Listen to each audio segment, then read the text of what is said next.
Hi guys, it's me again, and yeah, here we go with the news for today. So yeah, not the news. The first of today's countries being Lesotho. So yeah, here we go. As Lesotho is a landlocked country that is essentially surrounded by nothing but South Africa, but remains a sovereign nation over itself.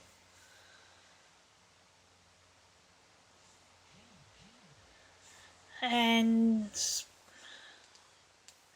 according to some sources, as apparently everyone in the country owns their own home. And is also the largest exporter of apparel to the United States.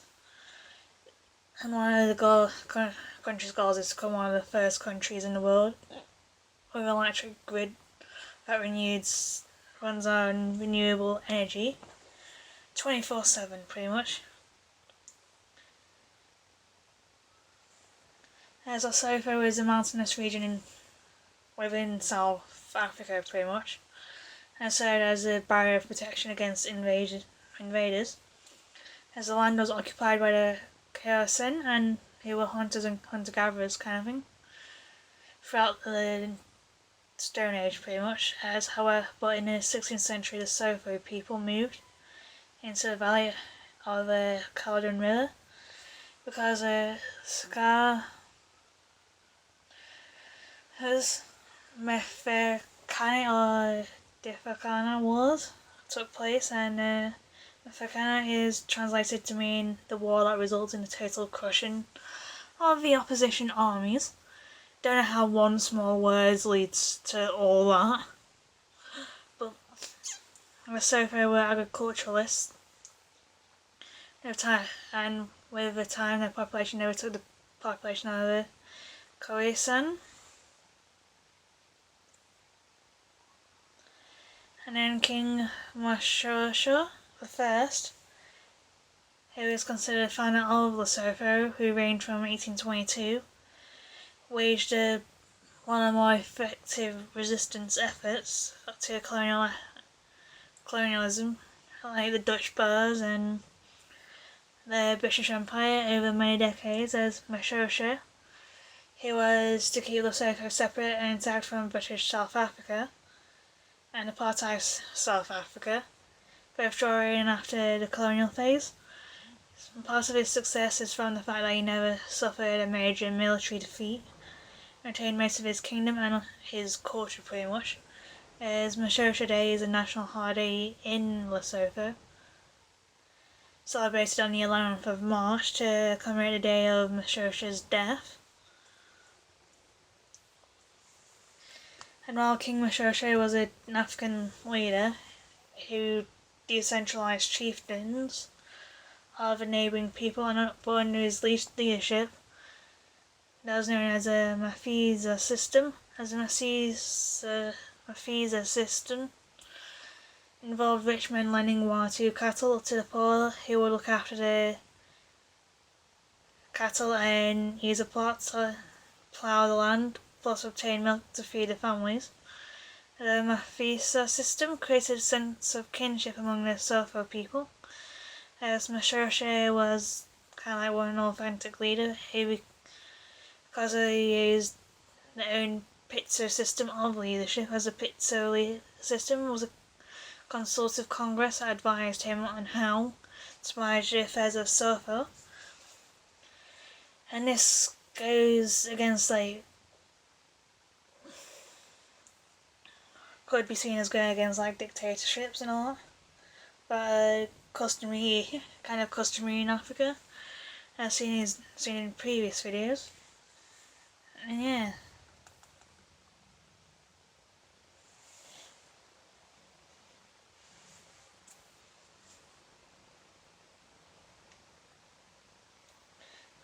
But Lesotho won its independence in 1966, and a history of colonialism along with a history of a ruling indigenous class has shaped the culture of the country today, and languages can reflect on this.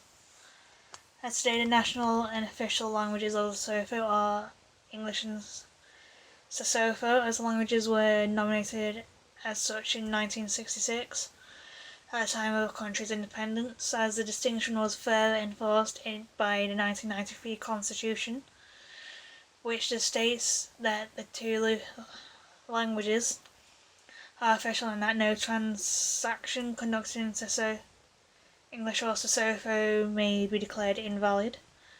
As English is generally spoken in government offices and official business, for educational purposes it becomes a language of secondary education after the 5th year of instruction, and being able to communicate in English is seen as a necessity for obtaining a job and for conducting business. Sesotho, also known as Sotho, is a native language of the Botswana ethnic group, and it belongs to a Sotho-Tswana subgroup of the larger Niger-Congo language family. It's commonly referred to as a Bantu language, and it's a language of instruction for primary education, which is the first 4 years of school. And although the country encourages bilingualism, many individuals are only able to complete primary school and do not go on to learn English, as estimates suggest that between 85 and 90% of the population speaks Sesotho as a first language.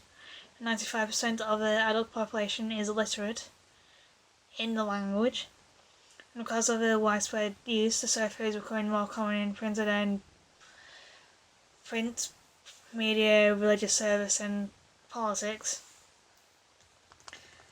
And there's also many other minority languages like Zulu, Hoti and Xhosa, and each of these is considered a Bantu language, as Zulu belongs to the Zulu ethnic group and is their native language, with approximately 248,000 people in Lesotho. However, it's also spoken throughout Africa by about 12 million individuals.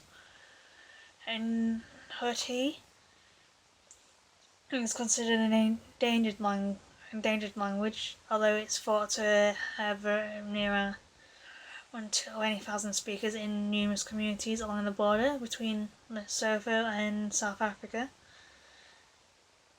and is a native language to the Nguni tribe, indigenous people. As linguists believe Sesotho and Xhosa have influenced Hoti, although it possesses a unique grammar, and the Xhosa language is spoken by the Amaxhosa and Amabanka ethnic groups who live in both Lesotho and South Africa, and approximately 60,000 people speak Xhosa in Lesotho. This language is utilized the phenomenon of click consonants, and the most common immigrant language to Lesotho is Afrikaans, which is a West Germanic language that evolved out of a Dutch language subgroup. It is more commonly spoken in South Africa and Namibia, as the language has been influenced by Bantu languages, Malay, Portuguese, German, but the vocabulary remains between 99 and 95% Dutch-based. So yeah, that is Lesotho for you, and yeah, I'll see you shortly for Botswana, so bye for now.